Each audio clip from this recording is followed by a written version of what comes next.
رب العزت کی طرف سے انشاءاللہ ثم انشاءاللہ حالات ہمارے حق میں ہوتے چلے جائیں گے. حالات کو بناتے ہیں اور اللہ رب العزت نے یہ بات طے فرما دی ہے, جو بھی عزت چاہتا ہے وہ اللہ رب العزت سے عزت چاہے, وہ زبان کا اچھا ہو, وہ عمل کا اچھا ہو, تو اللہ رب العزت کا وعدہ یہ ہے جتنے لوگ بری تدبیریں کر رہے ہیں ان کی ساری تدبیروں کے کارتوس بکھیر دیے جائیں گے اور وہ سب کے سب برباد ہو کر رہیں گے, اور اللہ کے لیے جو کام کیا جائے گا وہ کام عزت کے ساتھ, رفعت کے ساتھ, شان و شوکت کے ساتھ ہمیشہ باقی رہے گا.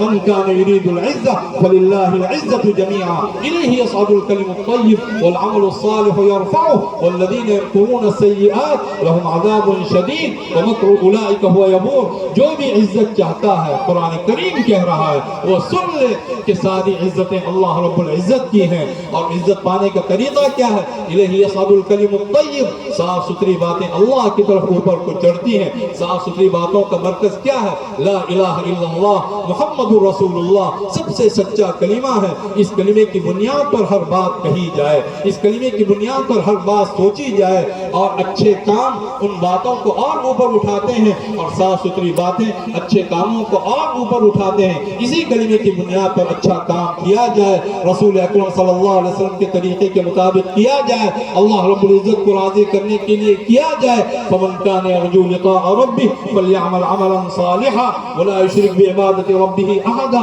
جو بھی اپنے رب سے ملاقات کا متمنی ہے, جو یہ چاہتا ہے کہ باعزت اللہ کے دربار میں حاضری ہو, تو وہ نیک کام کرے اور اپنے رب کی عبادت میں کسی کو شریک نہ کرے. الیہ یصعد الکلم الطیب والعمل الصالح یرفعہ.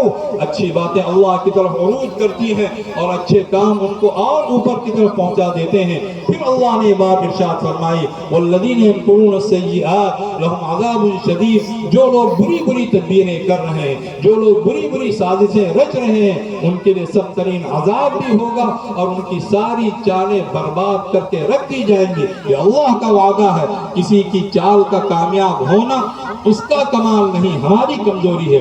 ہم اللہ کے کلام کو صحیح طریقے سے اخذ کرنے والے بنے اور اپنی زندگی کو انتہائی صاف ستھری زندگی بنانے والے بنے, دیانتداری کے ساتھ زندگی بسر کرنے والے بنے, امانتداری کے ساتھ زندگی بسر کرنے والے بنے, عبادات کے اندر اخلاص ہو. مساجد عالی شان بنائی جائیں بہت بہتر, لیکن اپنی عبادات کو بھی عالی شان عبادت بنانے کی کوشش کریں.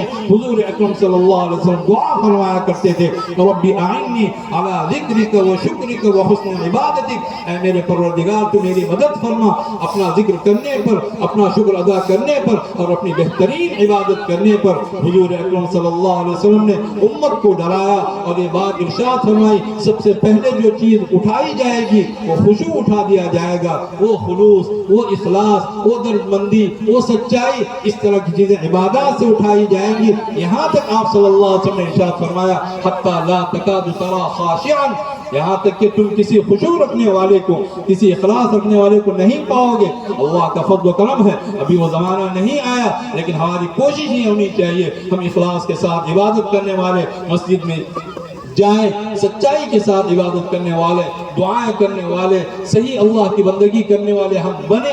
اسی طرح آپ صلی اللہ علیہ وسلم نے یہ بات بھی ارشاد فرمائی, سب سے پہلے میری امت میں جو چیز اٹھائی جائے گی وہ امانتداری اٹھائی جائے گی.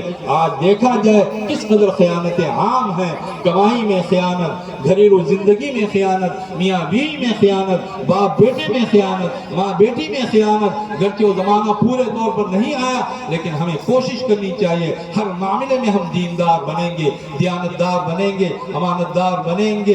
تجارت کریں گے تو پوری دیانتداری کے ساتھ, گھر چلائیں گے تو دیانتداری کے ساتھ, اولاد کی تربیت کریں گے تو دیانتداری کے ساتھ, اسکولوں میں پڑھائیں گے, مدرسوں میں پڑھائیں گے دیانتداری کے ساتھ, قرآن کریم حفظ کریں گے دیانتداری کے ساتھ, اس پر عمل کرنے کا جذبہ رکھیں گے دیانتداری کے ساتھ. ہر چیز میں ہم امانتداری کو پیش نظر رکھیں گے, تب کہیں جا کر اللہ کی مدد بھی آئے گی, اللہ کی طرف سے حمایت بھی ہوگی, اللہ کی طرف سے طرفداری بھی ہوگی. حضرت صلی اللہ علیہ وسلم نے اس چیز سے ڈرایا ہے, میری امت میں سب سے پہلے جو چیز اٹھائی جائے گی, ایک طرف خشوع کی بات ارشاد فرمائی, بظاہر اس کا تعلق عبادات سے ہے. دوسری طرف آپ صلی اللہ علیہ وسلم نے امانت کی بات کہی, بظاہر اس کا تعلق ہماری تجارتوں سے, ہمارے لین دین سے, ہمارے مالی معاملات سے, ہماری جتنی بھی جو ایک عام زندگی ہے وہ ہماری